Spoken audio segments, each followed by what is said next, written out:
ke depan. Maka saya sampaikan wasiat saya yang terakhir. Ingat wahai anak muda, simpen wasiat ini, tanamkan dalam engkau punya hati. Ini saya punya wasiat. Sir wala takif. Pergi terus, maju terus, berjuang terus. Jangan pernah engkau mundur, jangan pernah engkau berhenti di dalam berjuang untuk menyampaikan kebenaran, membela bangsa, agama, negara dan rakyat Indonesia. Wahai para pemuda-pemudi Islam, maju, jangan pernah mundur, jangan pernah berhenti. Kenapa? Berhenti kita mati, mundur kita hancur. Maka sampaikan kepada mereka, para pengkhianat-pengkhianat bangsa, bahwasanya kami pemuda-pemudi Islam Madura, khususnya pemuda-pemudi Beleng, kami bersumpah demi Allah, kami akan tegak berdiri, mengangkat kepala, tidak akan pernah tunduk kepada ketidakadilan, tidak akan pernah tunduk kepada kezaliman. Kami para pemuda-pemudi bersumpah demi Allah akan berada di barisan paling depan. Kami santri-santri yang pakai sarung berada di barisan paling depan untuk menyuarakan kebenaran, tidak berhenti sampai mati, tidak mundur walaupun harus hancur, saudara-saudara. Assalamualaikum warahmatullahi wabarakatuh.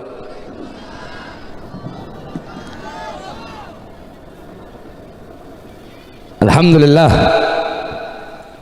alhamdulillahil qawi sultanuh, al-wadihil burhanuh, al-mabsut fil wujud karamuhu wa ihsanuh. Allahumma salli wa sallim wa barik wa karrim wa azim ala nuril anwar wa sirril asrar wa tiryakil aghyar wa miftahi babil yasar sayyidina wa maulana Muhammadinil Mukhtar wa alihil adhar wa ashabihil akhyar adada ni'amillahi wa ifdalih, amma ba'd. Yang saya cintai, yang saya muliakan, segenap para alim ulama, para habaib, para kiai, para asatid, para tokoh masyarakat, segenap aparat pemerintah, wabil khusus guru-guru kita yang mulia, Al-Habib Abdurrahman Segaf, Al-Habib Ali Al-Haddad, Al-Habib Zaki Al-Hamid, beserta para habaib yang lain yang saya cintai, yang saya muliakan, segenap panitia pemuda Balang bersolawat, Beleng, pemuda Beleng bersolawat, Beleng, Ratin, beserta seluruh hadirin hadirat, bapak-bapak, ibu-ibu, khususnya para pemuda-pemudi umat baginda Nabi besar Muhammad yang selalu dimuliakan oleh Allah Subhanahu wa taala. Saudara-saudara, sebelumnya saya mohon maaf karena terlambat. Karena kalau bagi kami di Jakarta, saya satu malam itu ceramah paling sedikit 6 tempat. Berangkat dari pondok, habis ngajar jam 9 malam baru berangkat. Itu biasanya saya ceramah terakhir itu jam 4, setengah 5, masih ditunggu, orangnya masih puluhan ribu. Nah tadinya saya mau ngetes orang Sumeneb ini, orang Madura kuat gak kalau saya datang jam 4? Apa orang tadi panitia ngomong kalau Habib Ali Haddad pulang bubar jamaah. Saya pernah satu malam 13 tempat. Itu cari di dunia kalau ada penceramah yang ceramah satu malam 13 tempat, nggak ada, cuma Bahar bin Ismi. Ana sampai bilang ke orang, kenapa nggak ada Habib lain, cuma ana Habib. Malam itu ada 16, yang 3 nggak kekejar, cuma 13 tempat yang bisa. Terakhir saya ceramah di Pekojan ba'da subuh. Ini baru jam berapa? Belum sampai jam 1. Jadi kalau bagi saya ini ya masih pagi, masih sore, masih awal-awal ceramah. Iya, dangdut aja sampai jam 2 sampai jam 3. Betul? Betul? Asa majelis baginda Nabi besar Muhammad jam segini udah capek. Oh beb, kami dari ba'da maghrib. Oh beb, kami dari ba'da isya sampai jam segini. Capek. Acara 1 tahun 1 kali. Tidak ada kata capek untuk baginda Nabi besar Muhammad. Oh beb, saya datang dari jauh. Tidak ada kata jauh untuk baginda Nabi besar Muhammad. Tidak ada kata capek, tidak ada kata jauh, tidak ada kata lelah, tidak ada kata letih untuk baginda Nabi besar Muhammad sallallahu alaihi wasallam. Sebab apa-apa yang Nabi Muhammad sallallahu alaihi wasallam, apa yang beliau perjuangkan, tidak ada apa-apanya saudara-saudara. Kita apa yang telah kita perjuangkan? Apa yang telah kita korbankan untuk baginda Nabi besar Muhammad sallallahu alaihi wasallam? Laqad ja'akum rasulun min anfusikum azizun alaihi ma anittum harisun alaikum bil mu'minina raufur rahim. Sungguh telah datang kepada kalian, hei sekalian umat manusia, hei sekalian umat Islam, telah datang kepada kalian seorang nabi, seorang rasul, utusan Allah min anfusikum, dari golongan kalian, dari golongan manusia. Dia sangat cinta, dia sangat sayang, dia sangat mengasihi kalian, dia sangat cinta kepada kalian. Kecintaan Nabi Muhammad kepada kalian lebih besar daripada kecintaan bapak ibu kalian kepada kalian. Kecintaan Nabi kepada kalian lebih besar daripada kecintaan istri kalian kepada suami, istri kepada suami, suami kepada istri, orang tua kepada anak, anak kepada orang tua. Makhluk yang paling cinta kepada kalian adalah baginda Nabi besar Muhammad. Saudara-saudara, Nabi Muhammad sallallahu alaihi wasallam qala Imam Ali bin Abi Thalib radhiyallahu an, inna Rasulullah sallallahu alaihi wasallam fi akhir nafsi harakat syafat harakat hasyafatai, yani harakat syafataihi marratain fasami'tu qal ummati ummati faqubida Rasul sallallahu alaihi wasallam. Al-Imam Ali bin Abi Thalib radhiyallahu an, beliau mengatakan pada saat detik-detik terakhir nafasnya Rasulullah SAW sebelum beliau wafat, aku melihat beliau menggerakkan bibir beliau dengan dua gerakan. Maka aku dekatkan telingaku, aku berkata, beliau berkata, ummati, ummati, umatku, umatku. Ketika nyawa beliau akan dicabut oleh Israel, turun Israel ingin mencabut nyawa baginda Nabi besar Muhammad bersama Jibril. Apa kata Nabi Muhammad? Wahai Jibril, aku belum mau meninggalkan dunia ini, aku belum mau dicabut nyawanya kalau Allah belum memberikan jaminan kepada umatku. Pergi Jibril kepada Allah. Jibril berkata, ya Allah, kekasihmu Muhammad ingin jaminan untuk umatnya. Allah berkata kepada Jibril, basyirhu ya Jibril, sampaikan kabar gembira ini kepadanya. Kepada siapa? Kepada baginda Nabi besar Muhammad sallallahu alaihi wasallam.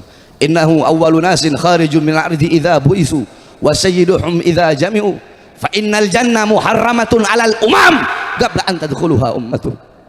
Sampaikan kepada Muhammad, wahai Jibril, sesungguhnya dia adalah manusia pertama yang akan aku bangkitkan dari alam kubur nanti pada hari kiamat, dan dia adalah manusia yang akan menjadi pemimpin dari seluruh manusia, dan sampaikan kepadanya, sorga aku haramkan untuk dimasuki oleh umat manapun sebelum sorga dimasuki oleh umatnya. Ini jaminan dariku. Pergi Jibril membawa kabar tersebut. Kemudian Rasulullah SAW beliau berkata, al'an karrat aini, sekarang aku puas, sekarang aku senang, cabutlah nyawaku wahai Israel. Dicabut nyawa baginda Nabi besar Muhammad SAW. Pencabutan nyawa makhluk yang paling mulia, makhluk yang paling agung, makhluk yang paling sempurna. Ketika dicabut nyawa Nabi Muhammad mendesah, wahai Israel, ya Khalil Israel, wahai kekasihku Israel, apakah seperti ini rasa sakit dicabut nyawa? Iya ya Rasulullah, seperti inilah rasa sakit dicabut nyawa. Apakah rasa sakit seperti ini juga yang nanti akan dialami oleh umatku? Iya ya Rasulullah, rasa sakit seperti ini, bahkan lebih sakit dari ini, yang nanti akan dialami oleh umatmu ketika sakratul maut. Ketika mendengar umatnya akan merasakan sakitnya, deritanya, susahnya sakratul maut, Rasulullah mengangkat tangannya. Rasulullah mengangkat tangan, doa yang menutupi kepergian Nabi Muhammad, doa yang menutupi wafatnya Nabi Muhammad SAW. Apa doa terakhir beliau sebelum wafat? Apa kata-kata terakhir beliau sebelum beliau wafat? Beliau angkat tangannya menghadap Allah. Apa kata-kata yang keluar dari lidah suci beliau? Allahumma khaffif ala ummati fi sakratil maut wa thaqqil alayya. Ya Allah, ringankanlah sakratul maut umatku dan beratkanlah untukku ya Allah. Aku nabi mereka, aku pemimpin mereka, umatku tidak akan kuat menahan sakit sakratul maut. Biar aku yang menanggung rasa sakit mereka, biar aku menanggung beratnya penderitaan sakratul maut mereka. Apa yang telah kalian korbankan untuk Nabi Muhammad? Apa yang telah kalian kasih untuk Nabi Muhammad? Hah? Nabi Muhammad mengorbankan jiwanya, jawanya, darahnya, kehujanan, kepanasan, pagi, siang, sore, malam, berdakwah. Beliau seorang manusia yang 3 hari 3 malam kelaparan, tidak makan, kelaparan bukan untuk anaknya, kelaparan bukan untuk cucunya, kelaparan bukan untuk para sahabatnya, kelaparan bukan untuk keluarganya, kelaparan untuk kalian sebagai umatnya. Nabi Muhammad yang dimana qalat Aisyah, ya man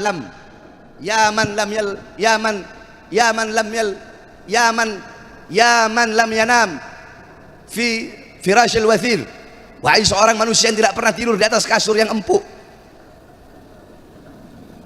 Wahai seorang manusia yang tidak makan melainkan roti yang kering. Nabi Muhammad kelaparan 3 hari 3 malam, mengganjal perutnya dengan batu kelaparan demi kalian sebagai umat. Yakni pengorbanan Nabi Muhammad tidak ada apa-apaan, saudara-saudara. Kita duduk di sini dari tadi pada maghrib atau pada isya sampai sekarang, mau dibandingkan dengan apa yang telah dikorbankan untuk Nabi Muhammad, pengorbanan Nabi Muhammad untuk kita, tidak ada apa-apanya. Jangan ke Nabi Muhammad untuk membalas jasa ibu yang melahirkan kita saja kita tidak bisa, bagaimana kita ingin membalas jasa baginda Nabi besar Muhammad sallallahu alaihi wasallam. Jangankan itu, fa kaifa tad'u ila dunya daruratu man laulahu lam tukhrajid dunya minal adami.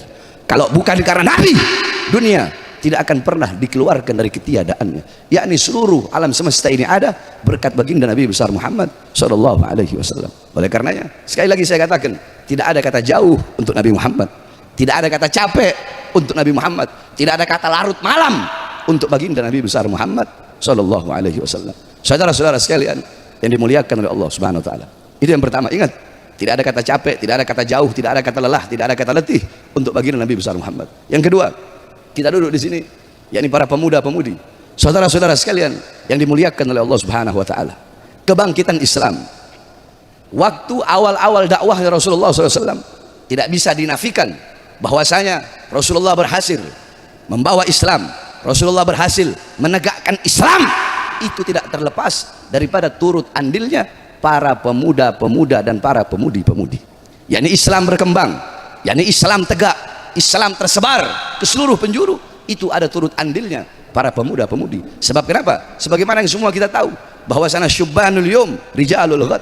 Para pemuda-pemuda zaman sekarang adalah pemimpin-pemimpin di masa yang akan datang. Baik buruknya bangsa ke depan, bagus atau rusaknya suatu bangsa ke depan, itu tergantung anak-anak mudanya. Kalau anak-anak mudanya baik, anak-anak mudanya taat, anak-anak mudanya patuh kepada Allah, anak-anak mudanya hatinya kosong dari dunia, harta, pangkat, jabatan, tahta, kekuasaan, anak-anak muda hatinya terikat dengan Allah, anak-anak muda hatinya selalu merindukan Allah, anak-anak muda hatinya tidak pernah kosong dari ingatan kepada Allah, ingatan kepada Rasulullah, anak-anak mudanya taat, patuh, tunduk kepada Allah, taat, patuh, tunduk kepada syariat Rasulullah.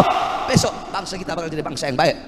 Besok para pemimpin kita bakal jadi pemimpin-pemimpin yang baik, pejabat-pejabat yang baik, aparat yang baik, dan agama akan dipegang oleh orang-orang yang baik.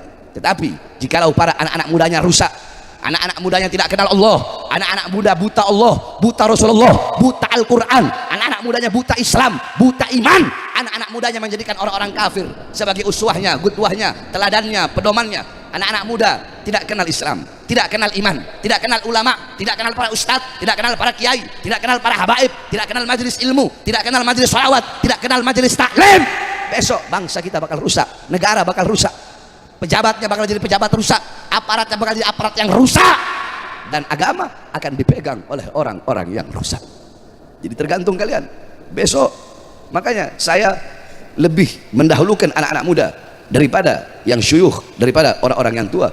Kenapa? Karena besok ke depan yang akan memegang bangsa, yang akan memegang negara, yang bakal megang kau punya kampung, yang bakal megang kau punya kampung, baik urusan dunianya, pemerintahannya, atau urusan akhiratnya, para ustadznya, para kiainya, para ulamanya, itu adalah anak-anak muda di zaman sekarang. Maka jadilah kalian sebagai anak-anak muda yang memegang keras syariat baginda Nabi besar Muhammad SAW.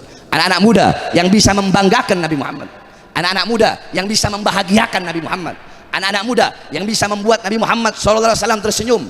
Bagaimana caranya membuat Nabi Muhammad bangga? Bagaimana caranya membuat Nabi Muhammad bahagia? Bagaimana caranya membuat Nabi Muhammad SAW tersenyum? Anak-anak muda tidak boleh jauh dari para ulama. Anak-anak muda tidak boleh jauh dari majelis ilmu, tidak boleh jauh dari majelis taklim, majelis sholawat, majelis zikir. Kenapa? Karena majelis ilmu itulah peninggalan baginda Nabi besar Muhammad. Itu warisan Nabi Muhammad. Nabi Muhammad tidak mewarisi harta, pangkat, dinar, dirham, uang, pangkat, jabatan. Bukan itu warisannya Nabi. Warisannya Nabi ilmu, amal, wara, khauf, ikhlas, sabar, takwa, istiqamah, zuhud, akhlak, ilmu, adab, ibadah, qanaah, jihad, amar ma'ruf, nahi mungkar. Itulah warisan Nabi Muhammad. Para ustadz, para kiai, para ulama, para habaib, mereka pewaris keilmuan Nabi, mereka para penerus perjuangan Nabi, mereka para pemegang tongkat estafet perjuangan Nabi Muhammad. Dekati beliau-beliau, jangan jauh dari majelis-majelis beliau, maka engkau telah menggembirakan hati Nabi Muhammad. Almar'u ma'aman ahab. Seseorang akan berkumpul bersama dengan orang yang ia cintai. Muhibbal qaum yalhaq bil jamaah. Qala Imam Malik. Imam Malik berkata, pecinta suatu kaum akan berkumpul bersama dengan orang-orang yang ia cintai. Man tasyabbaha bi qaumin fahuwa minhum. Qala Rasul, barang siapa yang menyerupai suatu kaum, maka dia sama dengan kaum tersebut. Muhibbal mahbub mahbub wa muhibbal mahbub mahbub. Mahbubal mahbub mahbub wa muhibbal mahbub mahbub. Qala Imam Ghazali. Imam Ghazali mengatakan, mencintai orang-orang yang dicintai oleh Allah, maka orang itu pun dicintai oleh Allah. Dicintai oleh orang-orang yang dicintai oleh Allah, maka orang itu pun dicintai oleh Allah. Beliau-beliau para ulama adalah orang-orang yang dicintai oleh Allah. Engkau dekat dengan mereka, engkau dekat dengan Allah, engkau dekat dengan Rasulullah sallallahu alaihi wasallam. Tapi engkau jauh dari para ulama, jauh dari para ustadz, jauh dari para kiai, jauh dari para habaib, jauh dari para majelis-majelis ilmu, jauh dari para majelis-majelis taklim, engkau pun akan jauh dengan baginda Nabi besar Muhammad. Jarak jauh atau dekat engkau kelak di akhirat, kamu pengen tahu sedekat apa dengan Nabi Muhammad atau sejauh apa dengan Nabi Muhammad? Kadar jarak jauh atau dekat engkau dengan Nabi gampang. Jikalau kau pengen tahu sebagaimana seperti apa jaraknya, sejauh mana, sedekat mana engkau dengan Nabi kelak di akhirat, kamu lihat di dunia sedekat apa engkau dengan majelis ilmu, sedekat apa kadar kedekatanmu, jarak jauh atau dekat engkau dengan majelis ilmu, dengan majelis zikir, dengan majelis salawat, dengan para ustadz, dengan para kiai, dengan para habaib. Sedekat mana engkau, sejauh mana engkau, maka sedekat itulah kelak di akhirat engkau akan dikumpulkan bersama baginda Nabi besar Muhammad sallallahu alaihi wasallam. Makanya anak-anak mudanya harus bangkit. Para pemuda-pemudi Islam harus bangkit, sama-sama berdiri tegak, sampaikan kebenaran, sampaikan keadilan. Anak-anak mudanya nggak boleh mentalnya mental tempe, nggak boleh mentalnya mental kerupuk, kena air langsung melempem. Anak-anak muda harus menjadi anak-anak muda yang berani. Anak-anak muda yang berani untuk apa?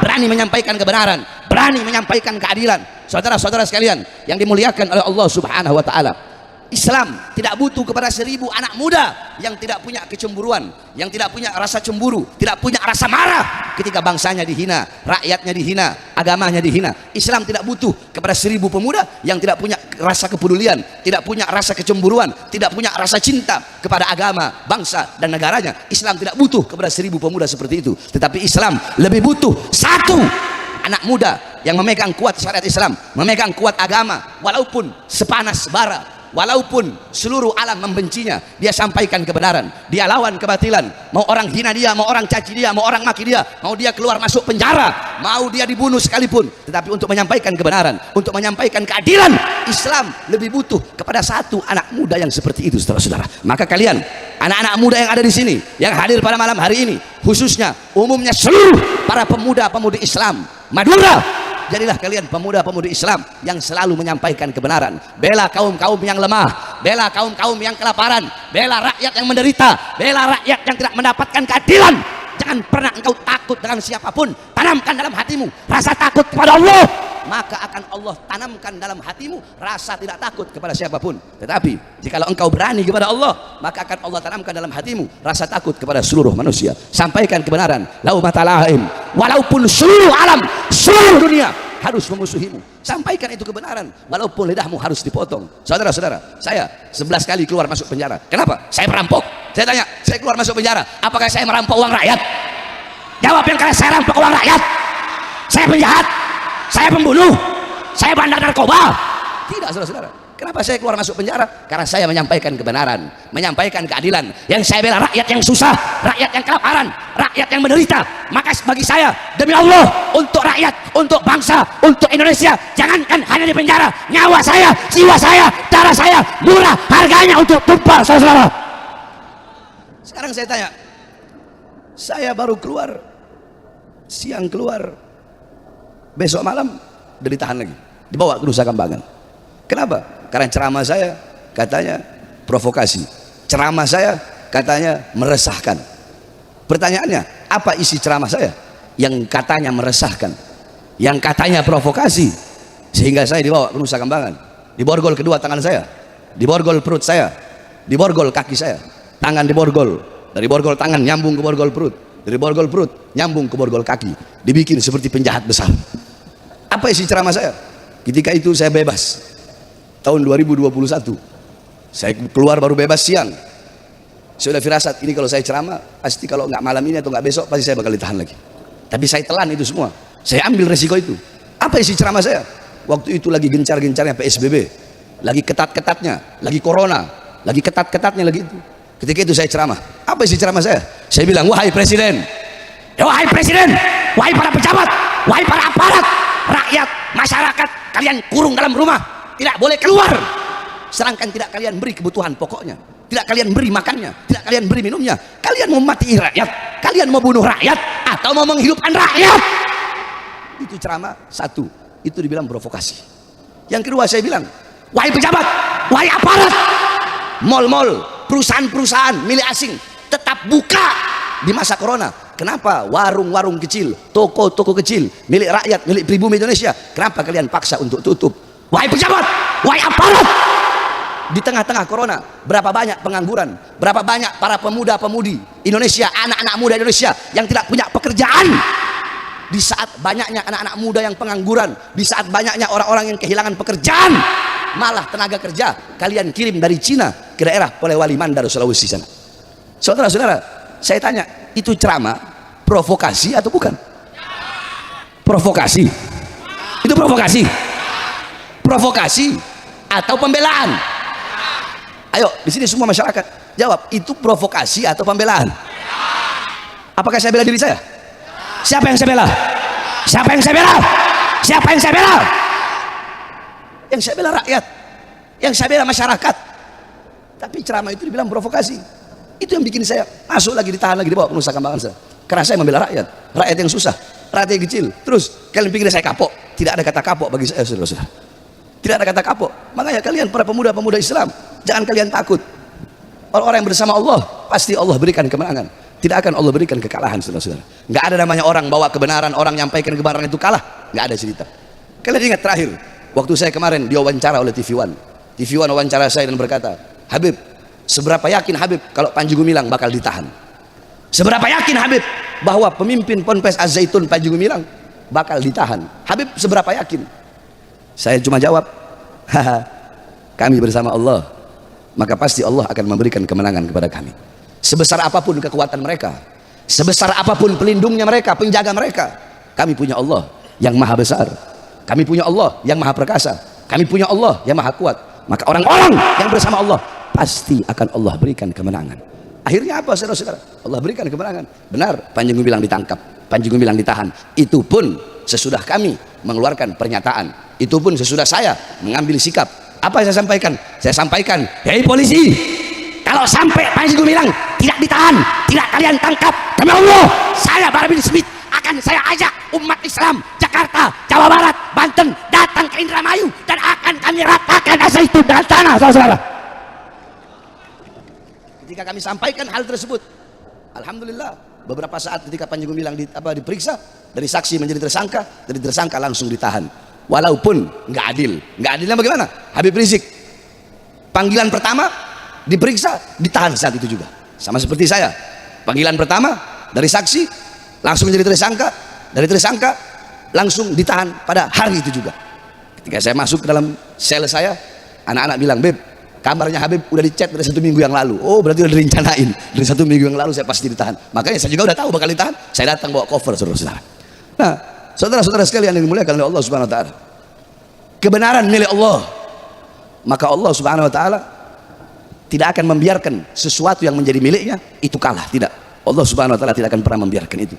Maka kalian yang menyampaikan kebenaran, kalian yang menyampaikan keadilan, jangan pernah takut. Bersuara, melawan siapa? RT, lawan kalau RT-nya nggak benar. Melawan siapa? RW, lawan kalau RW-nya nggak benar. Melawan siapa? Lurah, lawan kalau lurahnya nggak benar.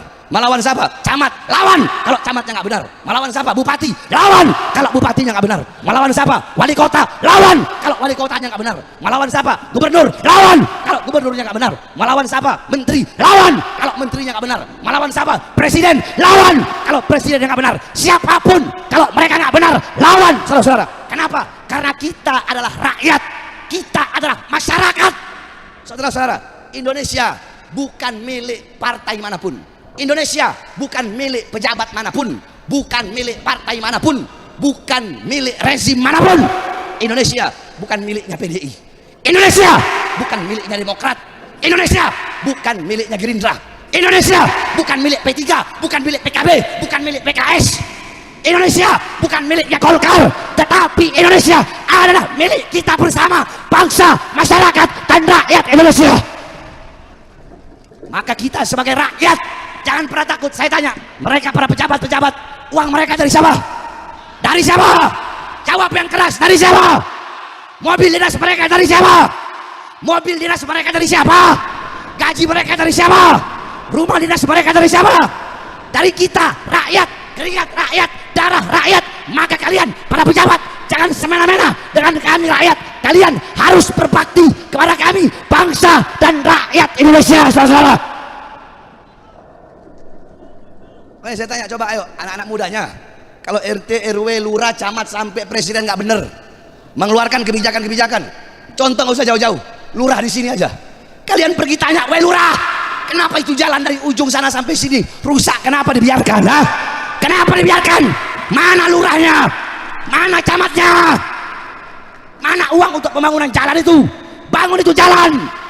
Lihat bagaimana Sayyidina Umar ketika beliau menjabat sebagai khalifah, kepedulian beliau terhadap jalan. Apa kata beliau?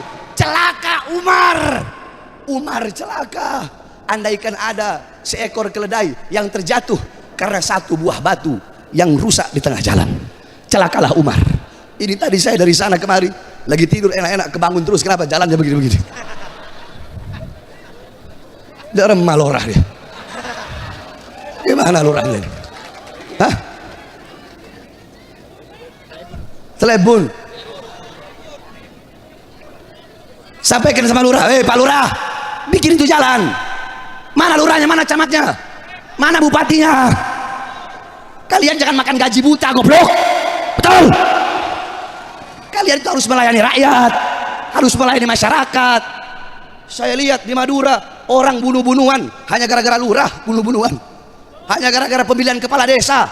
Orang Meture carok-carok hanya gara-gara urusan kepala desa, saudara-saudara. Urusan dunia, urusan harta, urusan pangkat, urusan jabatan, kalian rela menumpahkan darah kalian. Kenapa kalian tidak rela menumpahkan darah demi bangsa, agama, dan negara Indonesia? Kalau urusan lurah saja orang Madura rela mengorbankan darahnya, menumpahkan darah, masa buat agama nggak bisa? Harusnya lebih rela, betul? Betul, betul. Makanya bilang sama lurah, Bahar bin Smith bilang, saya tanya, ini masyarakat, kalian aja yang tiap hari lah lewat bolak-balik, apalagi orang yang udah tua kasihan, enak gak lewat situ? Enak gak? Enak gak? Ini lurahnya kemana? Goblok, mana si lurahnya? Hadir gak sini? Besok setelah lurah mendengar apa yang kita sampaikan pada malam hari ini, kalau jalan masih nggak dibangun, siap kalian geruduk kantor kelurahan, siap geruduk kantor kecamatan, geruduk, minta dibangun itu jalan. Jangan kayak saya di mana kemarin, di Sampang apa, saya tanya orang Sampang, ini jalan kami bangun sendiri, pakai uang kami sendiri. Saya bilang, goblok kalian, kenapa kok pakai uang kalian sendiri? Kenapa kalian pakai uang kalian sendiri untuk pembangunan jalan? Sedangkan itu apa, lurah, camat, bupati, itu mereka mendapatkan dana dari pusat sana untuk setiap pembangunan jalan, apalagi di akhir-akhir tahun. Dikemanakan uangnya? Dimakan. Nggak cukup makan uang rakyat, nggak cukup makan gaji, nggak cukup sampai uang jalan dimakan juga, saudara-saudara. Makanya inilah kenapa sebab saya keluar masuk penjara, karena yang saya sampaikan kebenaran, yang saya tegakkan adalah keadilan.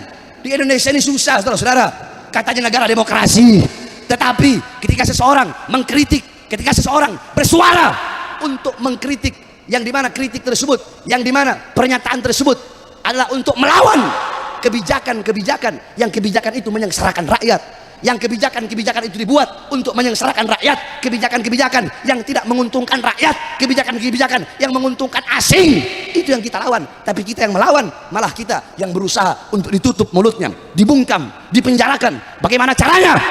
Ini orang nggak boleh menyampaikan kebenaran, ini orang nggak boleh menyuarakan keadilan. Akan tetapi saudara-saudara sekalian yang dimuliakan oleh Allah, sebagaimana yang tadi saya bilang, kebenaran milik Allah, keadilan milik Allah, Allah pasti akan memenangkan sesuatu yang menjadi miliknya.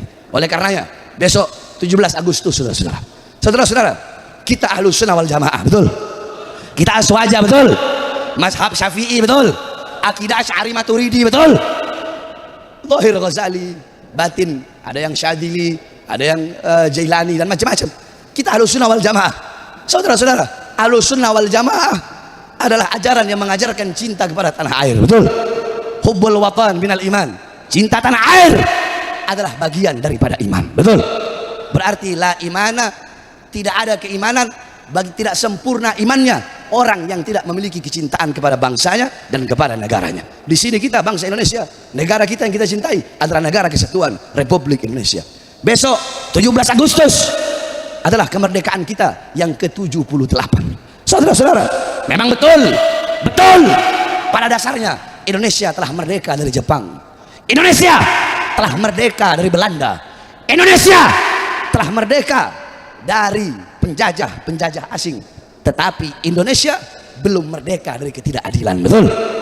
Indonesia belum merdeka dari penjajahan gaya baru. Indonesia belum merdeka dari kemungkaran. Indonesia belum merdeka dari kemaksiatan. Indonesia belum merdeka dari kesesatan. Indonesia belum merdeka dari kebohongan, dari kedustaan, dari kepalsuan. Ini besok 2024 tahun pemilu.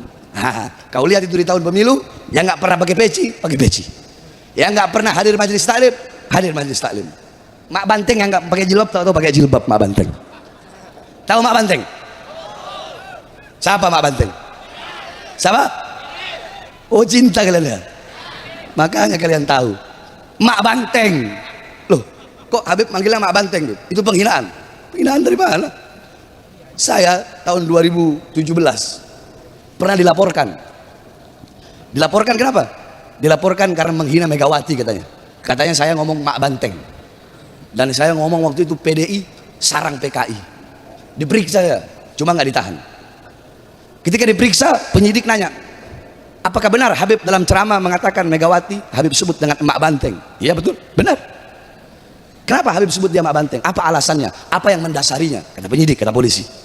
Saya bilang, Pak, setiap lakop itu pasti ada nisbat. Setiap gelar itu pasti ada penyandaran daripada gelar tersebut. Contoh, Abu Nawas. Sering dengar Abu Nawas kan? Bapaknya Kerah. Ini Kerah. Loh, kok bisa dinamakan bapaknya Kerah? Karena si Abu Nawas ini, dia kalau pakai baju, kerahnya itu lebih panjang, lebih tinggi dari kepalanya. Besar kerahnya. Karena kerahnya besar, makanya dipanggil Abu Nawas, bapaknya Kerah. Sufyan Ats-Tsauri, Ats-Tsaur artinya banteng. Kenapa kok diberi gelar banteng? Oh, penyandarannya, nisbatnya dulu Sufyan Ats-Tsauri pernah masuk masjid, beliau mendahulukan kaki kiri, nggak sengaja. Tiba-tiba terdengar suara, ya Tsaur gaddimul yumna, wahai banteng, dahulukan kaki kananmu. Semenjak itu beliau dipanggil Sufyan Ats-Tsauri. Nah sekarang saya tanya, Pak, Megawati itu ketua partai apa? PDI. PDI lambangnya apa? Banteng. Ya saya panggil Mak Banteng. Kalau lambangnya monyet, ya saya panggil Mak Monyet. Betul. SBY punya partai apa? Demokrat. Lambangnya Mercy. Ya berarti bapaknya Mercy. Waktu itu Golkar dipegang Abu Rizal Bakri. Ya berarti si Abu Rizal Bakri bapaknya beringin. Nggak ribet-ribet. Kan polisi bengong. Oh iya juga Beb ya.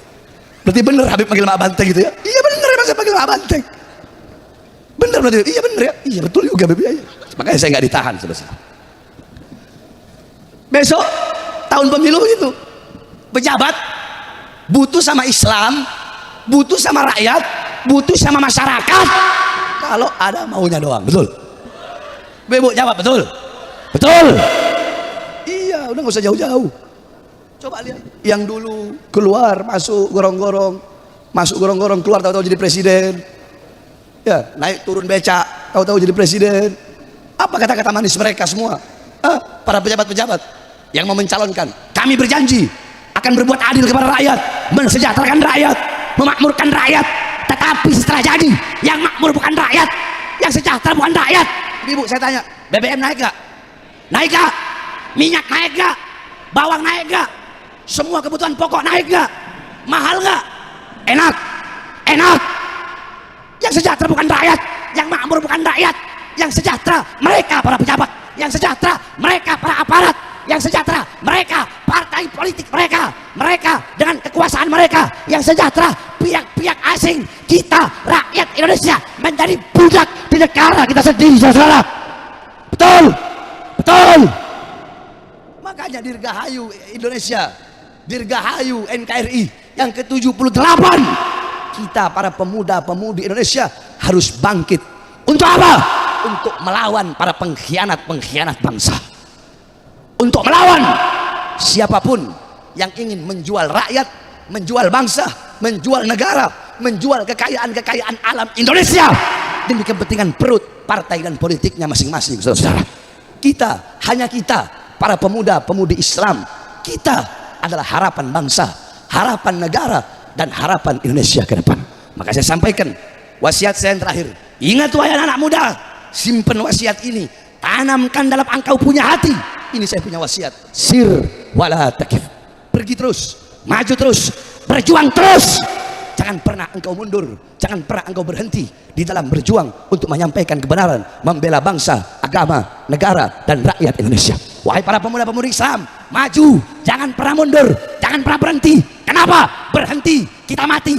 Mundur, kita hancur.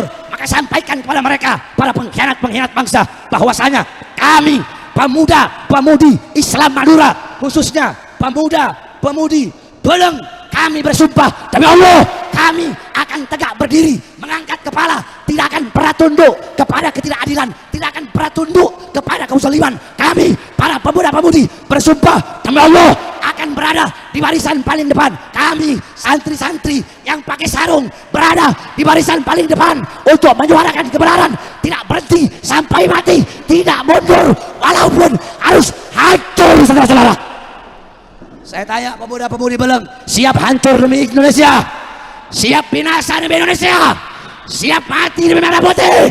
Allahu Akbar, Allahu Akbar, Allahu Akbar. Indonesia merdeka, merdeka, merdeka, merdeka. Allahu Akbar, Allahu Akbar, Allahu Akbar. Mudah-mudahan ke depan Allah berikan kita pemimpin yang baik, pemimpin yang taat, pemimpin yang patuh, pemimpin yang adil. Amin, amin ya Rabbal. Terus Habib milih siapa? Kan itu pertanyaannya. Bahar bin Ali bin Smith besok 2024 golput, nggak milih siapapun. Itu khusus pribadi saya. Tapi umat Islam nggak boleh golput, betul? Nggak boleh gol.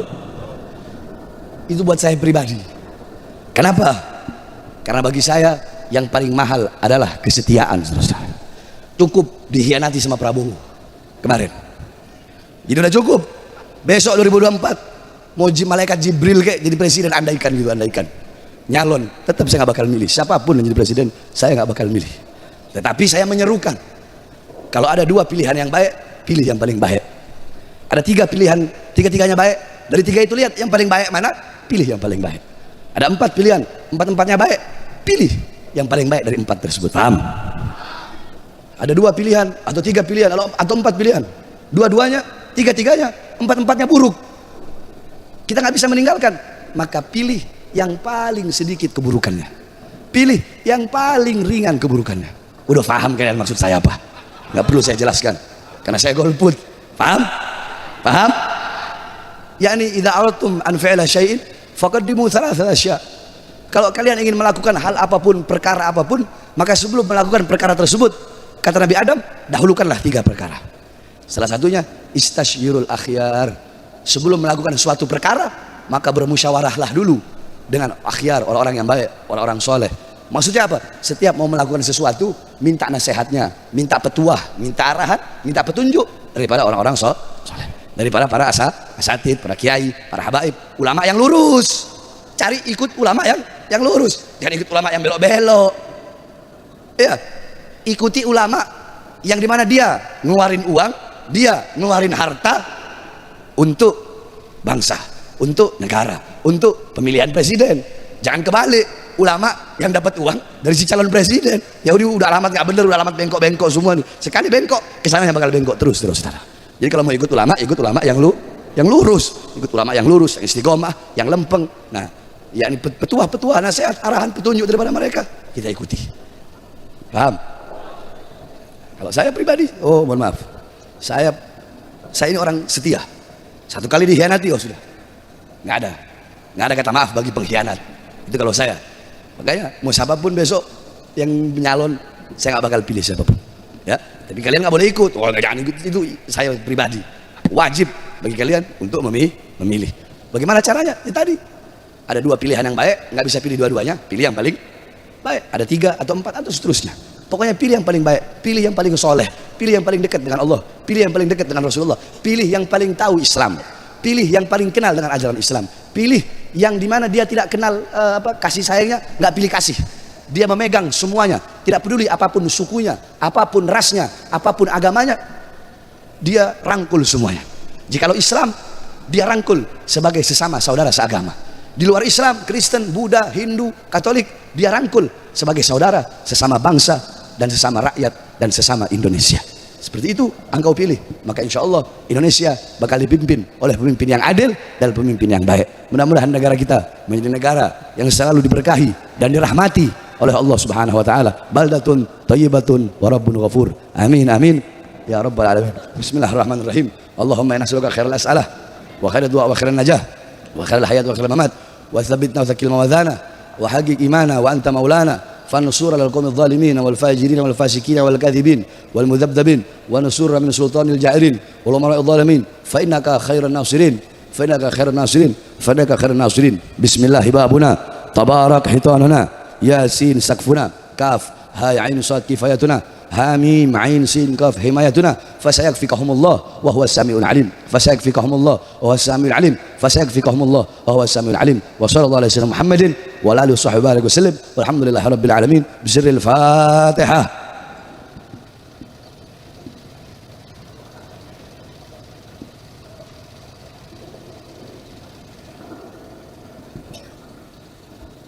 Sebelum saya tutup, saudara-saudara, ibu-ibu, tojo bu, tojo, santai bu, santai, tojo. Saudara-saudara, saya ini lagi sakit, saya minta doanya. Kalian doakan biar Allah angkat penyakit saya. Kemarin saya ketemu sama Habib Ali Haddad. Nah, beliau ini salah satu sebab saya bisa hadir pada malam hari ini acara di sini. Beliau salah satu sebab beliau ingetin terus, Beb, jangan lupa ya acara di Rubaru. Rubaru. Yang di Madura itu Beb sebenarnya. Oh ya Beb, iya Beb. Kalau beliau nggak ingetin begitu, mungkin saya nggak hadir. Jadi beliau, nah ini beliau Masya Allah, Habib Ali ini, saya punya kakak ini. Mudah-mudahan Allah panjangkan umur beliau. Cuma istrinya masih setong ya. Takok pemilik boleh. Ini anda lihat Habib-Habib yang di Sumeneb ini, wajahnya wajah takut istri semua.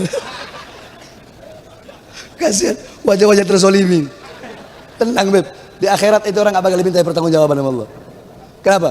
Di akhirat udah disiksa, udah diazab sama istri. Jadi akhirat gak diazab sama Allah.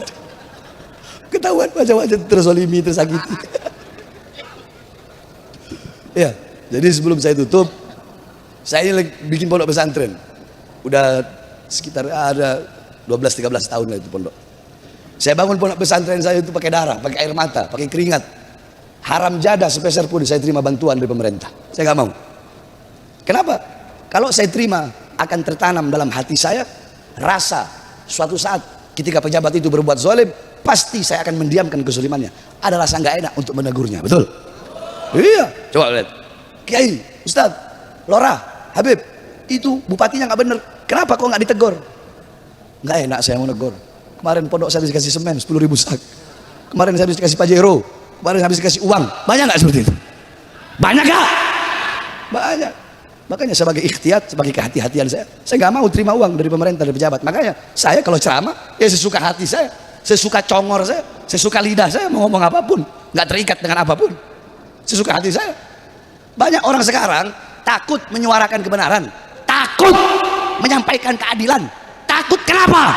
Ya karena tadi ada rasa nggak enak. Kenapa? Kebanyakan makan uang haram dari pejabat, saudara. Ini kenyataannya. Sehingga apa?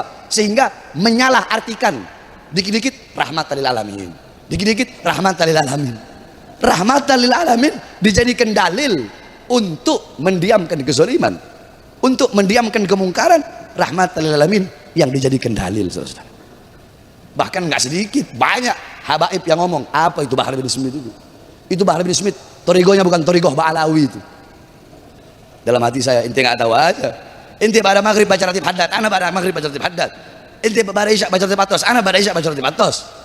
Sebelum subuh doa fajar, sebelum subuh kita orang doa fajar. Pada subuh baca wirul latif, sebelum duhur futuhatul arsyah, pada duhur mafatihus sahada, haybari habsyi, wirid sakron, doa faqil muqaddam, Muhammad bin Ali Ma'alawi. Sebelum asar wirul kabir wirul shagir, Syekh Bakar bin Salim. Pada asar Zibar Zib Nasor, Syekh Azan Syadili. Sebelum maghrib wirul latif, pada maghrib ratib haddad. Begitu terus setiap hari. Malam Rabu hadrah Saudan, malam Kamis burda, malam Jumat maulid, malam Sabtu dalailul khairat, malam Minggu jaliyatul qadar, Abu Ya Maliki. Itu orang hataman Bukhari, ana hataman Bukhari. Itu orang hataman Ihya, ana hataman Ihya. Itu orang baca Nashai'ud Diniyah, Minhajul Abidin, Mi'arul Ilim, Ihya Ulumuddin. Kita orang juga baca itu, cuma bedanya banyak. Ini habaib yang ngomong. Faqil Muqaddam itu matahkan pedang. Iya tahu, Faqil Muqaddam mematahkan pedang. Tetapi ente cuma bawa Faqil Muqaddam matahkan pedang. Ente nggak bawa sebabnya, ilatnya, alasannya. Kenapa Faqil Muqaddam mematahkan pedang? Lidafil harab bainal gabail. Faqil Muqaddam mematahkan pedang untuk mencegah peperangan antara suku. Faqil Muqaddam mematahkan pedang bukan untuk mendiamkan kezaliman, bukan untuk mendiamkan kemungkaran, bukan untuk mendiamkan mungkarat, dhalalat, sayyiat, mukhalafat. Itulah bedanya kamu sama saya. Kamu cuma bawa Faqil Muqaddam matahkan pedang, udah selesai. Sehingga kamu cuma bawa akhlak Nabi, adab Nabi tanpa menjelaskan bagaimana keberanian Nabi Muhammad, bagaimana amar ma'ruf Nabi. Beda sama kita orang. Kita orang tawassut, kita di tengah. Kita keras, tegas, tapi tidak pernah menghilangkan kelembutan Nabi Muhammad, tidak pernah menghilangkan adab Nabi Muhammad, tidak pernah menghilangkan akhlak Nabi Muhammad. Ada orang ceramahnya lemah, lembut, bawa akhlak, bawa adab, tapi menghilangkan keberanian, ketegasan bagi Nabi besar Muhammad SAW. Jadi yang tegas tidak boleh menghilangkan kelembutan Nabi, yang lembut tidak boleh menghilangkan ketegasan bagi Nabi besar Muhammad. Karena muhabaib itu keras, mau dia tegas, ataupun yang lembut, ustadz, kiai, mau dia tegas, mau dia lembut, dua-duanya mencerminkan kepribadian bagi Nabi besar Muhammad SAW. Jadi itu kenapa saya punya pondok pesantren kok nggak mau terima bantuan dari pejabat dan dari pemerintah. Maka saya harapkan kepada hadirin yang hadir pada malam hari ini untuk bisa mengeluarkan hartanya di jalan Allah untuk pembangunan pondok pesantren kami. Saya tanya semuanya, siap keluarkan harta? Siap keluarkan harta? Sambil kita bersolawat kepada baginda Nabi besar Muhammad SAW. Ayo.